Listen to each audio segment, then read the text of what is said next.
Very good evening to all of you. आज हम देखेंगे कैरेक्टरिस्टिक्स ऑफ जिम्नोस्पर्म्स। जिम्नोस्पर्म्स के क्या क्या कैरेक्टरिस्टिक्स होते हैं ये हम आज जानने की कोशिश करेंगे। तो शुरू करते हैं। हमारा जो जिम्नोस्पर्म का जो पहला कैरेक्टरिस्टिक्स है, मेन कैरेक्टरिस्टिक है, वो है कि जो इसका प्लांट का जो मेन प्लांट बॉडी जो होगी वो स्पोरोफाइट होगी। दूसरा है जो ओव्यूल होंगे वो इनक्लोज्ड नहीं होंगे किसी भी ओवरी वॉल से, इसीलिए जो सीड्स होंगे वो कैसे बनेंगे, नेकेड रहेंगे, यानी कि उन पर कोई कवरिंग नहीं रहेगी। जो टॉलेस्ट ट्री है वो सीक्वा है। रूट सिस्टम जो मिलेगा इसमें किस तरह का मिलेगा, टैप रूट सिस्टम मिलेगा। अच्छा, इसमें एक चीज़ और भी है, जो पाइनस प्लांट है इस ग्रुप का, उसकी रूट्स और अगर उनमें फंगल एसोसिएशन मिल जाए तो उसको माइकोराइजा कहेंगे। और अगर ये रूट है, ये वही जरा, तो रूट ऑफ द साइकस, यानी दूसरा प्लांट, एक पाइनस पढ़ा दिया, एक पाइनस और एक साइकस, दोनों जिम्नोस्पर्म है, जिम्नोस्पर्मिक प्लांट है। तो रूट ऑफ द साइकस, और अगर इनके साथ में साइनोबैक्टीरिया का कॉम्बिनेशन है इनकी रूट्स में, तो इस तरह की जो रूट होंगी वो कहलाएंगी कोरेलॉइड रूट्स। नेक्स्ट, जो स्टेम होते हैं इनके, वो अनब्रांच्ड होंगे साइकस के केस में और ब्रांच्ड होंगे पाइनस के केस में। अच्छा, जो स्टोमेटा है वो लीव्स में किस तरह से होंगे, धसे हुए रहेंगे, ताकि जो क्या होगा इनसे, यानी लीव्स में जब वो अंदर की तरफ होंगे, धसे हुए होंगे, तो उनसे क्या होगा कि जो ट्रांसपायरेशन है वो कम होगा, यानी लॉस ऑफ वाटर कम होगा। देखिए और मेन कैरेक्टरिस्टिक्स क्या क्या हैं इसके, जो वेसल्स हैं वो एब्सेंट रहेंगी जाइलम के केस में, और कैंपेनियन सेल जो होंगी वो एब्सेंट होंगी फ्लोएम के केस में। यानी जाइलम में वेसल्स नहीं मिलेंगी और फ्लोएम में कंपेनियन सेल्स नहीं मिलेंगी। यानी वस्कुलर बंडल्स हैं, आप जानते हैं, जाइलम और फ्लोएम को मिलाकर क्या करेंगे, वस्कुलर बंडल लेंगे। और जाइलम जो होगा वो वाटर का ट्रांसपोर्ट कर रहा होगा और फ्लोएम फूड के लिए ट्रांसपोर्ट कर रहा होगा। ये ध्यान रखने की बात है आपको। एक चीज़ और याद रखना, इसमें जो जाइलम होता है वो यूनी डायरेक्शनल ट्रांसपोर्ट करता है वाटर का, जबकि जो फ्लोएम है वो बाई डायरेक्शनल फ्लो करता है फूड का, यानी ऊपर भी और नीचे भी, जहाँ ज़रूरत होगी वहीं पहुँचाएगा फूड को। नेक्स्ट है रिप्रोडक्टिव ऑर्गन्स। रिप्रोडक्टिव ऑर्गन्स क्या कहलाएंगे, कौन कहलाएंगे, या फिर स्ट्रोबिलस कहलाएंगे। जो मेल कौन है वो कहाँ लगेंगी, वो माइक्रोस्पोरोफिल्स होंगी, और फीमेल कौन सी होंगी वो मेगास्पोरोफिल्स कहलाएंगी। देखिए जरा, माइक्रोस्पोरेंजिया या पोलन सैक जो होंगे वो प्रेजेंट होंगे कहाँ पर, माइक्रोस्पोरोफिल्स पर। ठीक, पोलन मदर सेल, इसमें मियोसिस होगा, मियोसिस के बाद माइक्रोस्पोर बनेंगे, माइक्रोस्पोर ही क्या कहलाएंगे, पोलन ग्रेन, और पोलन ग्रेन से फॉर्म होगा मेल गैमेटोफाइट। आई थिंक इतनी बात समझ में आ रही होगी।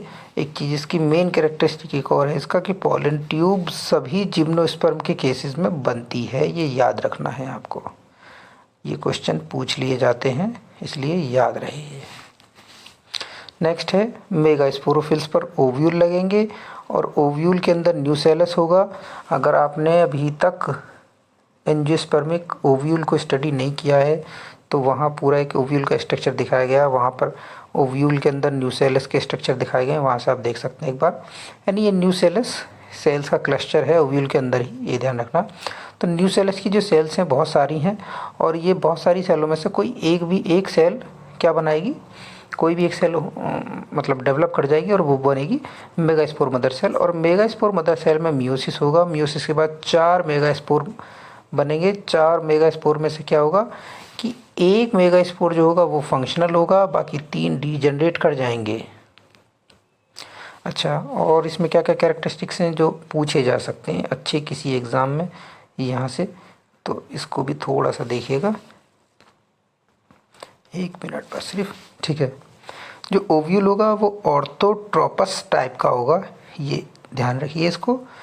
पॉलिनेशन जो होगा विंड के थ्रू होगा।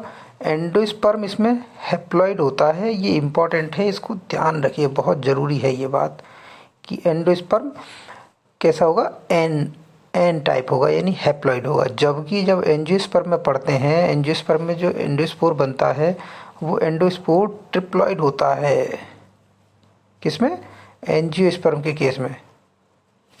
तो ये यहाँ पूछा जा सकता है, अगर ऐसा पूछ ले कि जो जिम्नोस्पर्मिक प्लांट होते हैं उनमें का जो एंडोस्पर्म है उसकी प्लॉइडी क्या होगी। तो ज़्यादातर बच्चे क्या करते हैं कि एंजियोस्पर्म के प्लांट को पढ़ते हैं, वहाँ एंडोस्पोर पढ़ते हैं, एंडोस्पोर 3n बताया जाता है, सभी करेंगे इसको।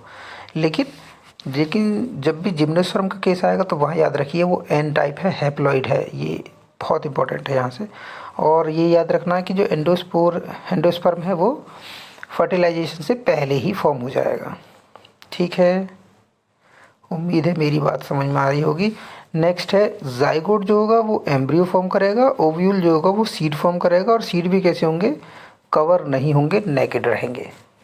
अच्छा, एक और इसमें वर्ड सुनने के लिए मिलता है, लिविंग फॉसिल्स। लिविंग फॉसिल्स का मतलब क्या होता है इसका सुनिए ज़रा, कि लिविंग फॉसिल्स का मतलब होता है कि ऐसे फॉसिल्स जो जिनके फॉसिल तो मिल रहे हैं, यानी कि जो चट्टानों के अंदर दबे हुए मिल रहे हैं, उनके क्या कह सकते हैं उसको, बोला बचा कुचा जो मिल रहा है, यानी कि जो पुराने कोई प्लांट है वो किसी रॉक के अंदर दब गया और उसके आज स्ट्रक्चर में मिल रहे हैं, तो ये फॉसिल्स कहलाते हैं। लेकिन जिम्नोस्पर्म की ये 3 प्लांट और भी होंगे, लेकिन ये फिलहाल हमारे पास 3 का एग्जाम्पल दिया गया तो इसलिए हम 3 को लेंगे। साइकस और ये आपका गिंगो बाइलोवा और सिक्वा, ये 3 प्लांट हैं जो लिविंग फॉसिल्स कहलाते हैं। इसका मतलब क्या है? इसका मतलब है कि इनके फॉसिल्स तो मिलते ही हैं चट्टानों में, पहाड़ों में, अदर जहाँ कहीं भी इनको मतलब मिलते रहे हैं ये, लेकिन इनके लिविंग भी हैं। ये आपको देखने के लिए लिविंग में भी मिल जाएंगे, ये पौधे आपको देखने के लिए भी मिल सकते हैं। यानी लिविंग फॉसिल्स का मतलब है कि वो बरियल स्टेज में भी, यानी कि दबे हुए स्टेज में भी, दफन स्टेज में भी मिल सकते हैं, और आपको लाइव भी देखने के लिए मिल सकते हैं, तो उसे कहते हैं लिविंग फॉसिल्स। स्मॉलेस्ट जिम्नोस्पर्मिक प्लांट है, स्मॉलेस्ट जिम्नोस्पर्मिक प्लांट आपको दिखाई देगा, इसका नाम ध्यान रखिएगा, जेमिया पिग्मिया। उम्मीद है ये 4-6 कैरेक्टरिस्टिक्स जो मैंने यहाँ इसको एक्सप्लेन किए हैं ये बेहतर समझ में आए होंगे। Thank you very much.